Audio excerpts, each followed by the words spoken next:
नमस्कार दोस्तों। कैसे हैं आप लोग। और आज के इस वीडियो में हम लोग बात करेंगे 8 ऐसी चीज़ों के बारे में जो कि एक ट्विन फ्लेम को या फिर स्पिरिचुअली अवेकेंड पर्सन को इन चीज़ों से दूर रहना चाहिए। 8 ऐसे चीज़ें हैं या ऐसे काम हैं जिनसे अगर दूर रहें तो उनके लिए अच्छा होगा। बिकॉज एक स्पिरिचुअल अवेकेंड पर्सन या एक ट्विन फ्लेम अगर हम बात करते हैं तो उनको अपनी एनर्जी को बहुत संभाल के रखना होता है। बिकॉज उनकी एनर्जी बहुत तेज़ी से एक्चुअली नेगेटिविटी की तरफ अट्रैक्ट हो जाती है अगर वो ये सब काम करते हैं या ये इन सब चीज़ों में जो अभी हम बात करेंगे उन सब चीज़ों में अगर वो इन्वॉल्व होते हैं तो ज़्यादा आप लोगों का टाइम वेस्ट न करते हुए हम लोग स्टार्ट करते हैं। सो पहला अगर इसमें है, सबसे पहली चीज़ है सोशल मीडिया। सोशल मीडिया से जितना हो सके एक स्पिरिचुअली अवेकेंड पर्सन या एक ट्विन फ्लेम को दूर रहना चाहिए। बिकॉज सोशल मीडिया में आपको बहुत सारी ऐसी चीज़ें होती हैं जो कि हमें इस मटीरियलिस्टिक वर्ल्ड की तरफ अट्रैक्ट करती हैं। एक्चुअली अगर आप देखें तो वहाँ पर तरह तरह के नए नए इलेक्ट्रॉनिक इक्विपमेंट्स के बारे में होता है और नए नए जैसे आपको गाड़ियाँ या फिर आपके मोबाइल्स और भी तरह तरह की चीज़ें या फिर गर्लफ्रेंड बॉयफ्रेंड वो सब चीज़ें जो होती हैं उन सब चीज़ों की तरफ हमें अट्रैक्ट करते हैं और हमें कहीं ना कहीं मटेरियलिस्टिक वर्ल्ड की तरफ अट्रैक्ट करने की कोशिश करते हैं।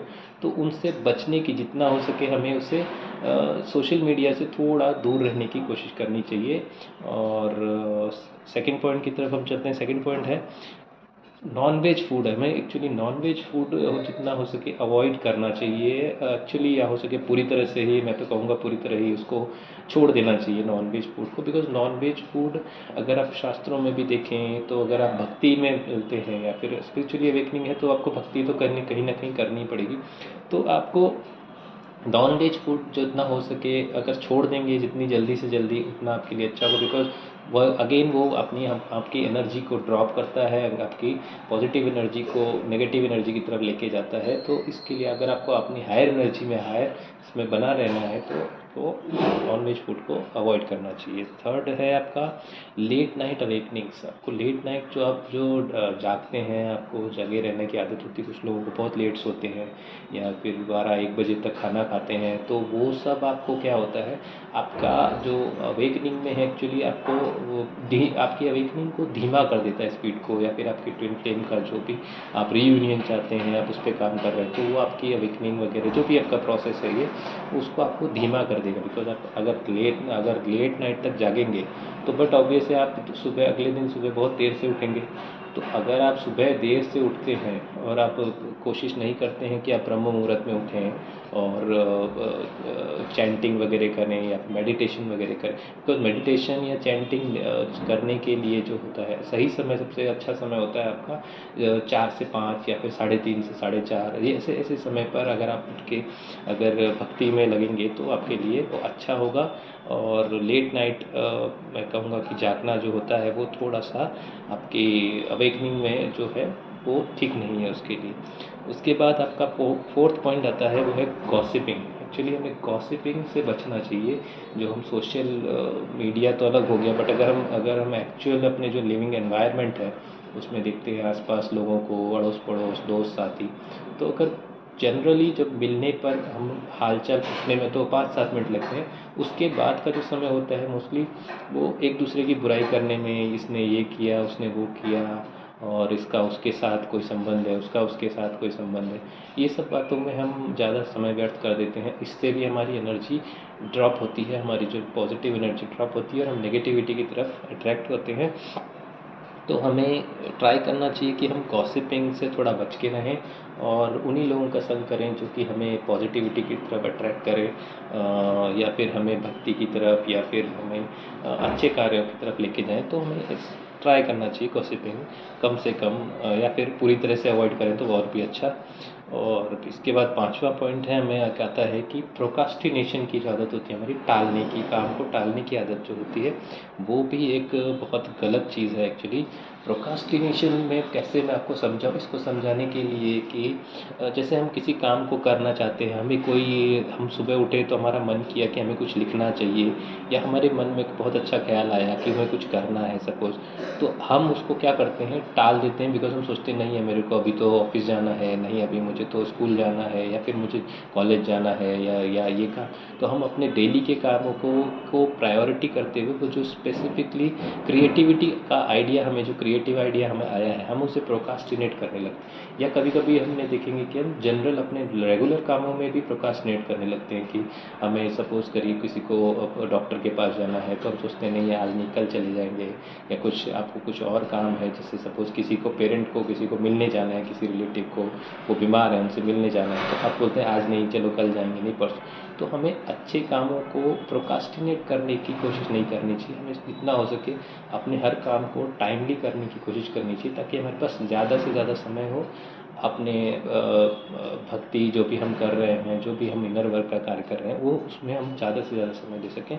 तो हमारे जो भी हमारे काम हैं, हमें उन्हें टाइमली करने की आदत डालनी चाहिए, उसको डिले करने की आदत को थोड़ा छोड़ना चाहिए।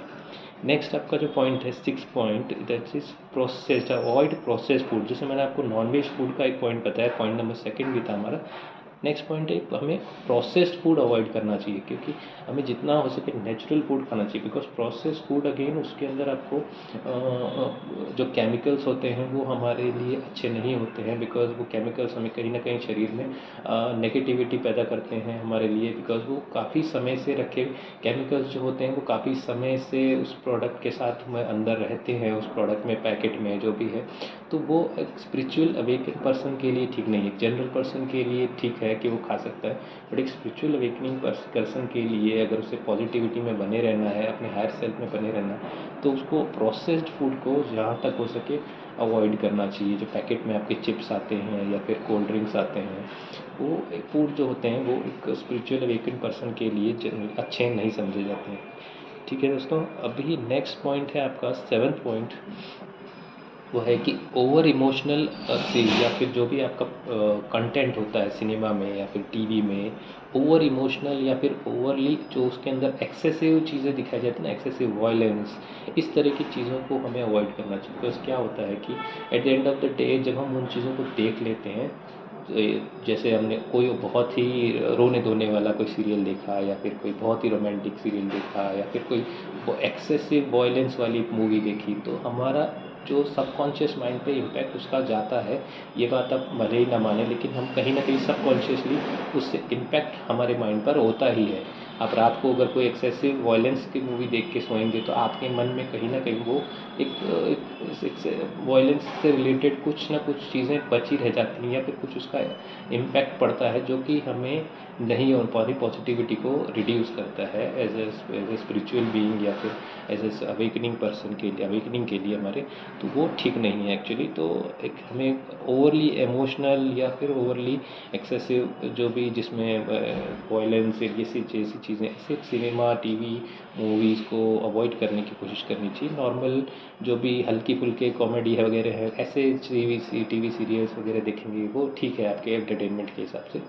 ठीक है दोस्तों, अभी नेक्स्ट है हमारे पास में एक बहुत ही इंपॉर्टेंट, सबसे अब ये सबसे इम्पॉर्टेंट है 8th पॉइंट, कि हमें चैनलिंग्स जो हमारी होती हैं वो उसे देखने को हम अवॉइड करना चाहिए। जो चैनलिंग जो कि ये अपने टैरो रीडर और ये सब बताते हैं, टैरो कार्ड रीडर्स, हमें कोशिश करनी चाहिए कि हम उसे कम से कम देखें अगर हमें मन करता है देखने का, लेकिन देखें बट एक्सेसिव ना देखें। बिकॉज होता at the end of the day, उससे होता क्या है मैं आपको बताऊं, कि आप जो चैनलिंग देख रहे हो उससे, उसमें पॉजिटिव बोला गया तो आपका दिमाग पॉजिटिव हो जाएगा कि आपका डीएम आपके बारे में ये सब सोच रहा है, वैसा सोच रहा है, ये सोच रहा है, या फिर आपका ऐसे लाइफ में ऐसा होने वाला है, वैसा होने वाला है। तो आप और अगर कभी नेगेटिव बोल देते हैं तो हम एकदम डिप्रेशन में चले जाते हैं कि अरे नहीं, आपको कभी नहीं आया, आपका जो पर्सन है जो कभी नहीं आएगा, या फिर आपके इस लाइफ में ये प्रॉब्लम आएगी, वो प्रॉब्लम है। तो हमारा दिमाग जो है, हमारे फीलिंग्स उस चैनलिंग के हिसाब से जो डिफरेंट होने लगती हैं, मतलब परिवर्तित होने लगती हैं उस चैनलिंग के इमोशन जो उसमें कहे गए हैं उसके हिसाब से, जबकि हमें उसको कांस्टेंट, हमारे इमोशंस को कांस्टेंट रखना चाहिए, हायर सेल्फ की तरफ रखना चाहिए, पॉजिटिविटी में रखना चाहिए हर वक्त। लेकिन वो उनके शब्दों के हिसाब से हमारी फीलिंग्स चेंज होने लगती हैं। अगर उन्होंने पॉजिटिव कहा तो एक्सेसिव पॉजिटिव, अगर उन्होंने नेगेटिव कहा तो एक्सेसिव नेगेटिव होने लगती है, जो कि हमारे अवेकनिंग के लिए गलत है। अवेकनिंग जो प्रोसेस चल रहा है हमारा, उसके लिए बहुत ही गलत है। तो हमें ट्राई करना चाहिए कि हम चैनलिंग्स को अवॉइड करें और जितना हो सके प्रेजेंट मोमेंट में रहें और अपने कामों को सही समय पर सही तरीके से करें। और अपनी भक्ति के मार्ग में जो भी आप पूजा पाठ वगैरह करते हैं, सही तरीक़ों से चैंटिंग वगैरह करते हैं, फिर चक्र मेडिटेशन वगैरह जो भी आप कार्य करते हैं इनर वर्क में, वो करते रहें। मैं एक इनर वर्क पर क्या क्या है वो उसका भी मैं एक अलग से वीडियो बनाऊंगा, आपको मैं बताऊंगा क्या क्या इनर वर्क है जो मेजर इनर वर्क में काउंट होता है, वो हम अलग से एक वीडियो पर उसमें बात करेंगे दोस्तों। ठीक है दोस्तों, तो आज के लिए इतना ही। जितना हो सके मेरी बातों को समझिएगा, समझने की कोशिश कीजिए और इनको करने की कोशिश कीजिए। And thank you very much. और अगर कुछ इससे रिलेटेड आपको कोई और क्लैरिफिकेशंस चाहिए हों तो मुझे बिल्कुल कमेंट बॉक्स में कमेंट कीजिए। और वीडियो अच्छा लगा हो तो please like and thumbs up. Okay, thank you very much, bye.